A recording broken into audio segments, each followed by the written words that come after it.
दोस्तों, जब इन्वेस्टमेंट की बात आती है तो स्टॉक मार्केट का ज़रूर ध्यान आता है। फिर सब अपने तरीके से स्टॉक मार्केट को डिफाइन करते हैं। किसी के लिए स्टॉक मार्केट में पैसा इन्वेस्ट करना जुआ है तो किसी के लिए बहुत रिस्क भरा है। किसी को पैसे के डूबने का डर बना रहता है। तो कोई तो चाहता तो है स्टॉक मार्केट में इन्वेस्ट करना, पर कैसे? और इस कैसे का आंसर ढूंढने में ही सालों बीत जाते हैं। इस वीडियो में मैं आपको स्टॉक मार्केट की बेसिक जानकारी दूंगा, जिससे कि आप खुद डिसाइड कर सके कि स्टॉक मार्केट में इन्वेस्टमेंट एक ऑप्शन हो सकता है कि नहीं। स्टॉक मार्केट या शेयर बाजार एक ऐसा मार्केट है जहां पर कंपनियों के शेयर खरीदे या बेचे जा सकते हैं। जैसा कि हम जानते हैं कि शेयर मतलब हिस्सेदारी। तो जब कोई एक कंपनी का शेयर खरीदता है तो वह मुख्य रूप से कंपनी में हिस्सेदारी खरीदता है। जितना शेयर खरीदता है उतना उसका मालिकाना हक होता है उस कंपनी में। इसी तरह जब कोई कंपनी का शेयर बेचता है तो वह कंपनी में अपनी हिस्सेदारी बेचता है। शेयर खरीदना या बेचना कैसे? जिस तरह दूसरे बाजार में सामान खरीदने बेचने वाले एक दूसरे से मिलते हैं, उसी तरह शेयर बाजार में भी होता है। पहले शेयर खरीदने बेचने वाले लोग खुद एक दूसरे से निर्धारित जगह मतलब स्टॉक एक्सचेंज में मिलते थे, और फिर खरीदने वाले अपनी बोली और बेचने वाली अपनी बोली लगाते थे, और फिर जिस बोली पर खरीदने वाला और बेचने वाला दोनों राजी हो जाते थे, उस भाव पर शेयर की खरीद या बिक्री हो जाती थी, और फिर शेयर और पैसों का आदान प्रदान हो जाता था। अब ये सब इलेक्ट्रॉनिक फॉर्म में होता है, और शेयर खरीदने और बेचने वाले को फिजिकल रूप से एक दूसरे से मिलना नहीं पड़ता है। मतलब सारा लेन देन स्टॉक एक्सचेंज के नेटवर्क से जुड़े कंप्यूटरों के माध्यम से होता है। अब तो शेयर खरीदने बेचने वाले ये नहीं जान पाते कि जो शेयर वो खरीद रहे हैं उसे बेचने वाला कौन है। अब जानते हैं कि शेयर मार्केट में शेयर आता कहाँ से है। अब ये तो समझ में आता है कि शेयर बाजार से कंपनी के शेयर या कहें कंपनी पर मालिकाना हक भले ही आंशिक रूप से हो खरीदा या बेचा जा सकता है। बट इसके साथ अगला प्रश्न ये उठता है कि शेयर बाजार में कंपनी के शेयर आते कहाँ से हैं। इसे हम एक छोटे से उदाहरण से समझते हैं। हालांकि जितनी आसानी से मैं बता रहा हूँ उतना आसान नहीं होता है कंपनी के लिए शेयर बाजार से पैसा इकट्ठा करना। अब मानते हैं कि कंपनी डीकेएम ने दुर्ग शहर में रेस्टोरेंट खोला। थोड़े समय में कंपनी के शहर में कई रेस्टोरेंट खुल गए। अब कंपनी के मालिक को लगा कि जब दुर्ग शहर में कंपनी अच्छा बिजनेस कर सकती है तो पूरे देश में भी अच्छा बिजनेस कर सकती है।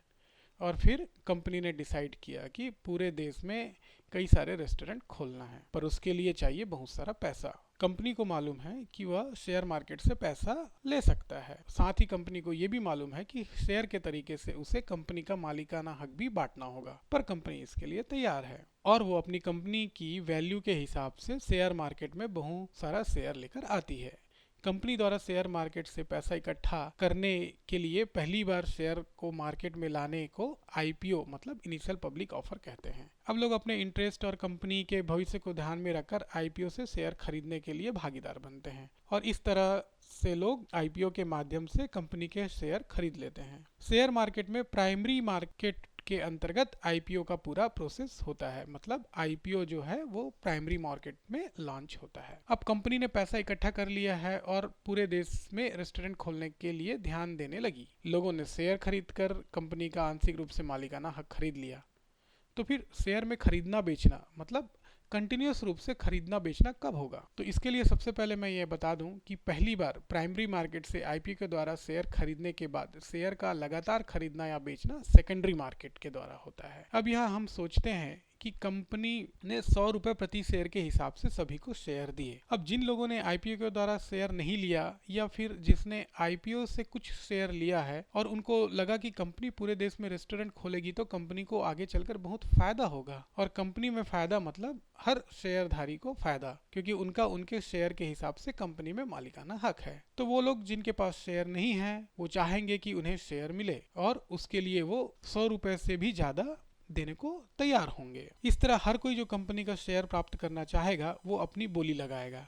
जैसे कोई 102 रुपए, तो कोई 105, तो कोई 110 इत्यादि। अब जिनके पास शेयर है वो सोचेगा मैंने तो शेयर 100 रुपए में लिया है और मुझसे कोई 110 रुपए में लेने को तैयार है, मुझे इतनी जल्दी 10 रुपए का फायदा हो रहा है। और फिर कंपनी का तो अभी पूरे देश में रेस्टोरेंट खोलने का प्रोसेस चल रहा है। रेस्टोरेंट खुलने के बाद फायदा होने में टाइम लगेगा, क्यों ना अभी 10 रुपए का फायदा लेकर शेयर बेच देता हूँ, और फिर आगे चलकर फिर से खरीद लूंगा, और फिर वो 110 रुपए या फिर उससे अधिक में बेचने के लिए बोली लगाएगा। इस तरह जिस प्राइस पर खरीदने वाले और बेचने वाले राजी हो जाएंगे उस प्राइस पर ट्रेड या सौदा हो जाएगा, और फिर पैसों का और शेयर का आदान प्रदान हो जाएगा। यहाँ मैं आपको ध्यान दिला दूं कि यह सब प्रोसेस स्टॉक एक्सचेंज के नेटवर्क से जुड़े कंप्यूटरों के माध्यम से होता है और फिर यह कंटिन्यूस चलता रहेगा। हम न्यूज़ में सुनते हैं या पेपर में पढ़ते हैं कि एक शेयर एक दिन में 10% बढ़ गया, 100 रुपए का शेयर 110 रुपए हो गया। यह सभी जैसा मैंने अभी ऊपर बताया है वैसे ही होता है। दोस्तों, यहाँ हमने जाना कि शेयर मार्केट क्या है, आईपीओ, प्राइमरी मार्केट और सेकेंडरी मार्केट क्या है, शेयर का प्राइस कैसे बदलते रहता है, और बहुत ही सारांश में एक बार फिर मैं आपको बता देता हूँ कि शेयर मार्केट में कंपनियों के शेयर की खरीदी और बिक्री होती है।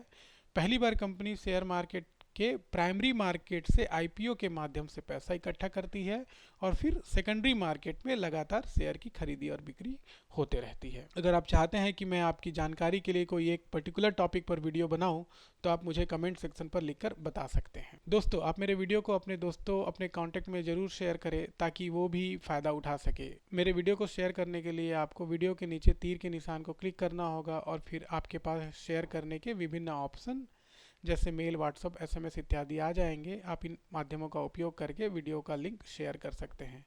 अभी के लिए दोस्तों इतना ही। इंतज़ार करिए मेरे अगले वीडियो का। धन्यवाद।